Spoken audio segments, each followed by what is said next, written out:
आइए चर्चा की शुरुआत करते हैं। सबसे पहले बीजेपी के प्रवक्ता मनीष पांडे जी आपके पास आना चाहूंगी, फिर उसके बाद बाकी मेहमानों का रुख करूंगी। और मनीष पांडे जी, इस बार बड़े बदलाव करने की कोशिश की गई, एंटी इनकम्बेंसी को प्रो इनकम्बेंसी में बदलने के लिए कई कैंडिडेट्स को भी आप लोगों ने बदला, लेकिन उसके बावजूद जो मुद्दे जमीन पर नजर आए, और खासतौर से हम मिथिलांचल से लेकर सीमांचल इस दूसरे चरण में देखेंगे तो पलायन और बेरोजगारी का मुद्दा बार बार मुंह उठाए आपके सामने रहा, जिसे विपक्ष ने भी ऑन ग्राउंड एस्टैब्लिश करने की कोशिश की। दूसरे चरण को लेकर बीजेपी अपने आप को कितनी मजबूत देखती है और सीमांचल में अपने आप को कहां पर पाती है? नहीं, देखिए, ऐसा है कि सबसे पहले तो मैं आज आपके इस कार्यक्रम के माध्यम से बिहार के उन समस्त मतदाता को, जो 20 जिले के लगभग 122 सीटों पर आज मतदान करने वाले हैं, उनको मैं अपनी पूरी शुभकामनाएं देता हूं।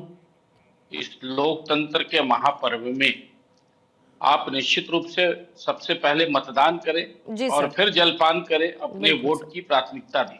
मैं उनको शुभकामना देता हूं।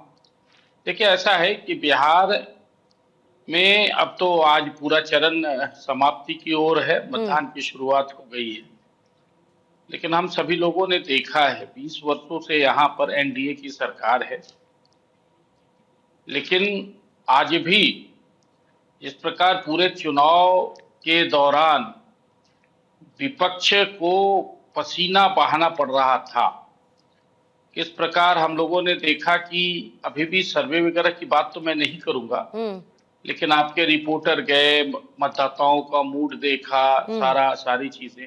अब यह तो काउंटिंग के बाद पूरा क्लियर होगा, लेकिन इतना है कि सरकार के खिलाफ जो एंटी इनकम्बेंसी की बात जो कही जा रही थी, उसका असर कहीं दिखा नहीं। मुद्दे हैं। हाँ, तो विपक्ष तो कहता है वैसे भी कि आप पर एंटी इनकम्बेंसी नहीं होती है क्योंकि आप वोट चोरी करते हैं। यही तो उनका, देखिए, मैं तो यही बात कह रहा था कि पहले चुनाव में, देखिए, पहले चरण में राहुल गांधी ने कह दिया कि इस बार बिहार में वोट चोरी की सरकार। 2 दिन के बाद यानी परसों तेजस्वी यादव ने भी वही बात, उन्हीं बातों को रिपीट किया। देखिए, ये पूरी तरीके से हताश और निराश है। इन लोगों ने पूरा अपना समीक्षा करके सर्वे कर लिया और अब हार का बहाना, कुछ तो ठीकरा फोड़ेंगे ना, कोई तो बहाना बनाएंगे। तो अभी इन्होंने, आपने देखा कि चुनाव आयोग कह रहा है कि भाई हम दोनों चरण का इकट्ठा ही पूरा कितना महिला कितना पुरुष की गणना, कितना वोट दिया प्रतिशत, यह हम देंगे। और यह आरोप लगा रहे चुनाव आयोग पर। कुछ तकनीकी खामियां हो सकती है, किसी जगह पर सीसीटीवी खराब हो जाए। सर, देखिए, एक बहुत सीधी सी बात है मनीष जी, एक बहुत सीधी सी बात है, जो विपक्ष में बैठता है वो चुनाव आयोग पर सवाल उठाता है। ये काम आपने अपने समय में किया, इस वक्त जो विपक्ष में है वो कर रहा है, इसमें कोई नई बात नहीं है। चुनाव आयोग तो हमेशा से सवालों के घेरे में रहा है, वो चाहे कितना भी बड़ा चुनाव कंडक्ट क्यों ना करा ले, कितना भी ज्यादा वोटिंग परसेंटेज ना ले पाए, कितने भी बूथों को सुंदर ना बना दे, लोगों को मतदान केंद्रों तक ना पहुंचा दे, लेकिन चुनाव आयोग पर तो सवाल हमेशा से उठते रहे हैं कि जो सरकार में है चुनाव आयोग उसकी जेब में है। अंशवत साहब के पास आते हुए, क्योंकि सीमांचल का भी इलाका है, मिथिलांचल का इलाका है, और सीमांचल के इलाके में ये कहा जाता है कि महागठबंधन के एमवाई समीकरण में सेंधमारी की कोशिश असदुद्दीन ओवैसी तो करेंगे ही, जिसका नुकसान महागठबंधन को पहुंचेगा। आपका पर्सपेक्टिव क्या है इसको लेकर, और जमीन पर कितना अपने आप को आप लोग मजबूत कर पाए हैं? और हम लोग कहते हैं कि हम लोग अपनी 14 तारीख को महागठबंधन की सरकार बनने वाली, और ये बात सिर्फ और सिर्फ हम नहीं कह रहे, बल्कि खुद एनडीए के सहयोगी ओपी राजभर जी भी कह चुके हैं कि जो पहले चरण के मतदान के बाद जो वोट प्रतिशत आया उससे स्पष्ट है कि भैया आरजेडी और कांग्रेस की सरकार बनने वाली। तो ये बात तो खुद एनडीए की अंदर से बात आ रही है, और इसी वजह से जो आज ये पूरी बौखलाहट में अगर हम देखें तो वीवीपैट की आप बात कर लीजिए, जो पर्चियां है वो फेक हुई नजर आ रही है। फिर चाहे वो बात आप समस्तीपुर की कर लीजिए, फिर वो बात आप सिवान के महाराजगंज की कर लीजिए, हर जगह पे ये किस प्रकार से खेल कर रहे हैं। हमने देखा अभी खुद बीजेपी के प्रवक्ता ने स्वीकार कर लिया कि हाँ, स्ट्रॉन्ग ग्रुप पे जो है सीसीटीवी के साथ जो है छेड़छाड़ की जा रही है। फिर चाहे वो बात आप नालंदा की कर लीजिए और जिले की, या फिर आप वैशाली जिले की कर लीजिए, या फिर आप हिलसा विधानसभा की कर लीजिए, जगह जगह पे हो रहा है। नहीं, चुनाव आयोग ने तो आपके आरोपों को खारिज कर दिया ना। चुनाव आयोग ने कहा कि कहीं पर कोई दिक्कत नहीं है, और जहां जहां पर अगर वोटिंग रुकती है किसी भी ईवीएम खराबी की वजह से, तो थोड़ी देर बाद तो सुचारू रूप से शुरू हो जाती है ना। मैंने वोटिंग रुकने का नहीं, मैंने कहा कि किस प्रकार से वीवीपैट की पर्चियां फेंकी हुई नजर आई, और मैंने कहा कि किस प्रकार से स्ट्रांग रूम में सीसीटीवी कैमरे की फुटेज के साथ छेड़छाड़ उसको लेकर भी चुनाव आयोग ने आपके आरोपों को खारिज कर दिया है। सारे सीसीटीवी चुस्त दुरुस्त काम कर रहे हैं, ये चुनाव आयोग ने कहा। मैंने कहा, मैं कह रहा हूँ यहाँ पे तो खुद बीजेपी नहीं, तो आपके एजेंट्स क्या कर रहे हैं साहब? आपके एजेंट्स क्या कर रहे हैं?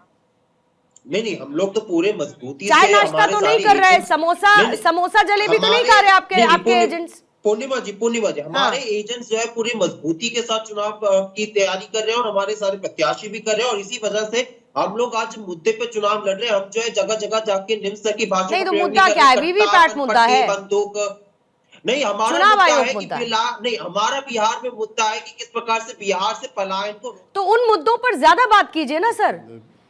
सुशासन देने वाली सरकार बने, इसके लिए आप जरूर मतदान करें। तो देखिए, तारकिशोर जी की प्रतिक्रिया आ रही थी। अंश जी अपनी बात को पूरा करेंगे, फिर उसके बाद कुंवर अजय जी आपके पास और बाकी मेहमानों के पास भी आती हूं। हमारा बिहार में मुद्दा है कि किस प्रकार से पलायन को रोका जाए। हम लोग इसके लिए तत्पर है कि भैया हर घर में सरकारी नौकरी दी जाए। इसलिए हम चाहते हैं कि महिलाओं को हम लोग आर्थिक तौर पे सशक्त करें। बीजेपी की तरह नहीं कि आप चुनाव के एंड वक्त पे जो है उनको 10,000 रुपया का जुमला, उनको लॉलीपॉप थमा दो। नहीं, हम चाहते हैं कि महिला हर 5 साल में जो है पूरा 5 साल वो अपने आप को सशक्त रहे। वो एंड चुनाव के वक्त में अपने आप को सशक्त महसूस ना करे, बल्कि पूरे 5 साल अपने आप को सशक्त महसूस करे, वो किसी पे निर्भर ना हो। हम चाहते हैं कि जो बुजुर्ग है वो अपने इलाज के लिए दर की ठोकर ना खाए, इसलिए हम उनको 25 लाख का मुफ्त इलाज देना चाहते हैं। ठीक है, चलिए, इन वायदों का समय निकल गया। आज प्रभावित ना कीजिए। ये सारे के सारे नेताजी के जो वादे थे ना, ये सब चुनावी रैलियों में खूब सुनाई दे दिए। आज के दिन छोड़ देते हैं इसको, आज के दिन वोटर्स को प्रभावित नहीं करते इन सब के बारे में बात करके।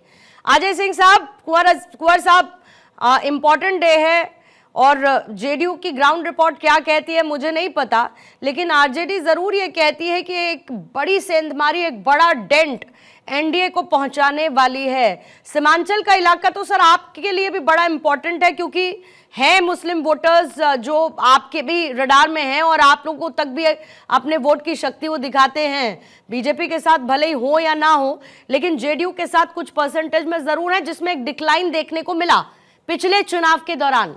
सीमांचल में अपने आप को जेडीयू कैसे देखती है, और आपको लगता है कि विपक्ष की तरफ से बिल्टअप नैरेटिव, चाहे वो पलायन या बेरोजगारी का हो, वो वोटर के मन तक पहुंचा है और वोटर बदलाव की चाहत के साथ निकल रहा है पोलिंग सेंटर्स पर?